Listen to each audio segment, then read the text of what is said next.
Welcome to Viewpoints. I'm Stan Sapinski, and I'm here today with Ed Campbell, who is from the Training and Exercises Directorate of NORAD and U.S. Northern Command. Hi, Ed. Morning, Stan. How are you? Good. Ed, tell us a little something about what the J7 does with the academic community.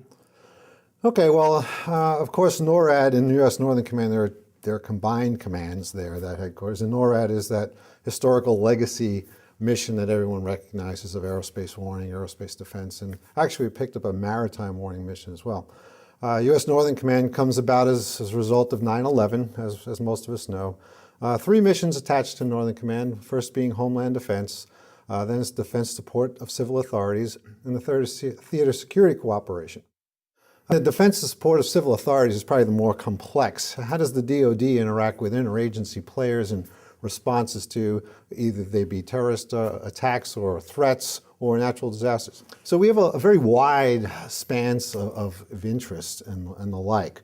From my point of it, my position as the Joint Education Officer for the both commands is I try to keep building the bridges between us and academia.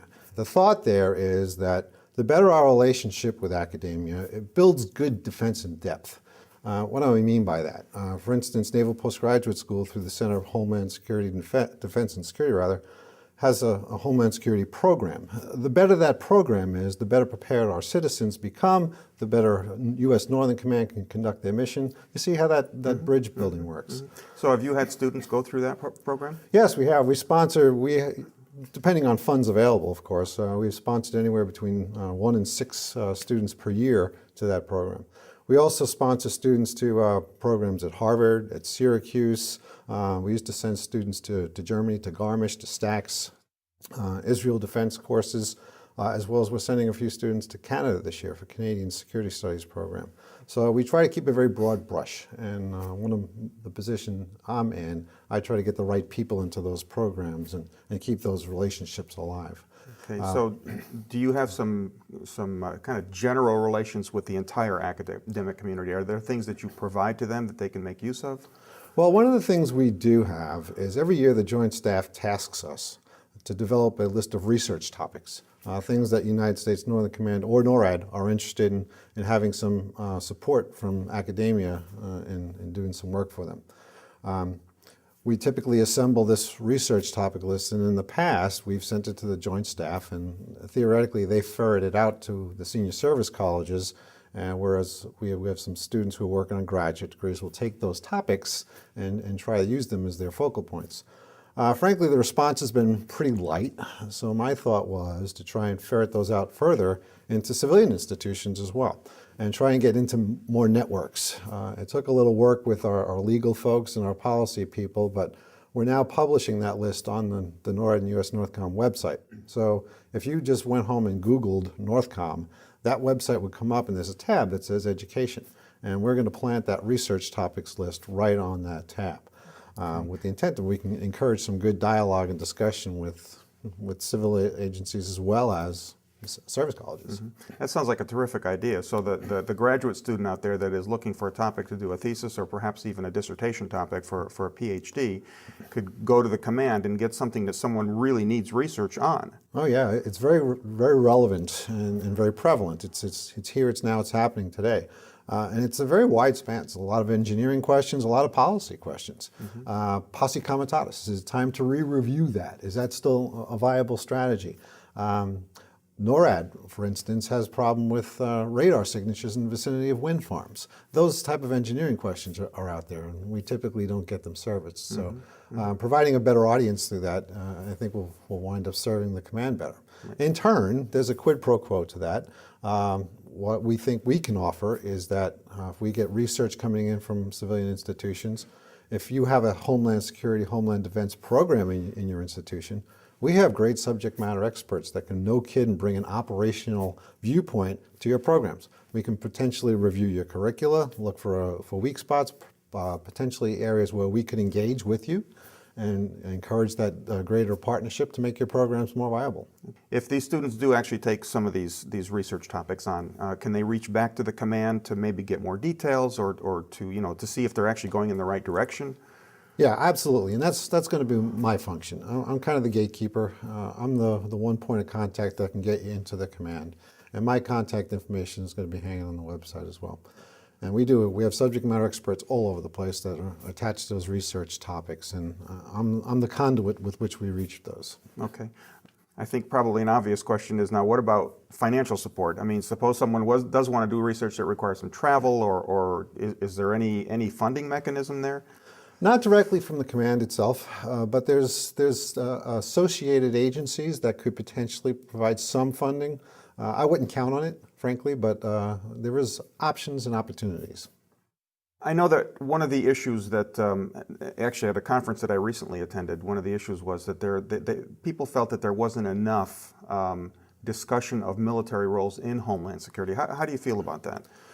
Well, it becomes a very sensitive topic. Homeland Security and Homeland Defense there's a lot of gray areas between them, and you can have a lot of good academic discussion as to which is which, and where does the Department of Defense play. What we like to say is, regardless of how you want to define and draw those lines, especially domestically, U.S. Northern Command representing the Department of Defense, we are always in support. We're never going to take a lead role in a domestic operation unless it's a state actor providing a kinetic action against us. We're always in support of a lead federal agency, and one of the commander's real buzzwords is he doesn't want to be late to need. So a lot of times he's willing to sacrifice, take a little gambles, and pre-position troops in support of upcoming natural disasters or what have you, just to be prepared and offer the best possible assistance. Sounds like that's something really important to know for anybody that's going through an academic program, and certainly something they could use in their career. It's important knowledge to have for our Homeland Security enterprise folks. I think so, and I think people are, for the most part, not very aware of the capability the Department of Defense brings to that kind of an environment, especially national disaster response. The problem with that, of course, is everything comes down to money, and DoD forces are expensive, right? And someone winds up paying that bill. Right. Are there any opportunities for internships at the command? It's a great question, and one of the things I'm trying to work on. Some of my fellow education officers at the other combatant commands in Europe and Africa Command and Pacific Command, they have very robust internships programs. We currently do not have one, but it's one of my real top items to try and tackle. There's some policy issues out there and I think some misconstrued interpretations of regulations that have prevented us from doing that.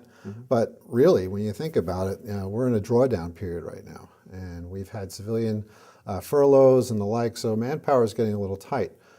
Good, solid internships is the answer to our dream. Right. I really think it's very pertinent right now. Plus, it provides a further opportunity to continue that good bridge building. We have a lot of students who are looking to do graduate work that we could support, and they could gain a lot of good data from working in our headquarters. So I think it's free money. Right, right. Yeah. Are there any opportunities for students or perhaps academic programs to participate in exercises in any way? Yeah, absolutely. In fact, last week we had what we call our Joint Training and Education Academic Workshop. What we do there is we offer ourselves up really to academia, normally to the service colleges, but we did invite civilian institutions and had a couple of participants. We talk about what's latest and greatest in some of the fields that we work with, maritime security, defense support of civil authorities, the NORAD mission, all those kind of things. So we bring to the table what's fresh, what's new, so the academics can take that back to their curricula and their programs. One of the things we talked about during that conference was the opportunity for some of these academic institutions to participate in our tabletop exercise program, for instance. And there seems to be a lot of good interest in that. Terrific. And as long as it's, clearances become an issue, of course, but a lot of our tabletop exercises are completely on class, and we can invite academic institutions. That sounds like a great opportunity. Yeah, I think it is. I really don't have any other questions. Do you have anything else you'd like to add? No, I just would throw into the pot that this bridge building with academia, it has been done before, as you well know, but it kind of bottomed out due to funding and some policy questions, but it's something we're really breathing new life into. At this particular stage in U.S. Northern Command and NORAD, The commander is an academic. He really and truly is. He's a teacher. He taught at West Point, and whenever you hear him talk, you can see his favor for academia comes really floating to the top. He's very supportive of this as the whole command, so I think it's a great opportunity, and the timing is right to build better bridges. So that's really one of my job, and that's what I'm trying to do. Excellent. Well, thank you very much, Ed. It was good talking to you. Yeah, same here. Good morning. Thanks Thank a you. lot.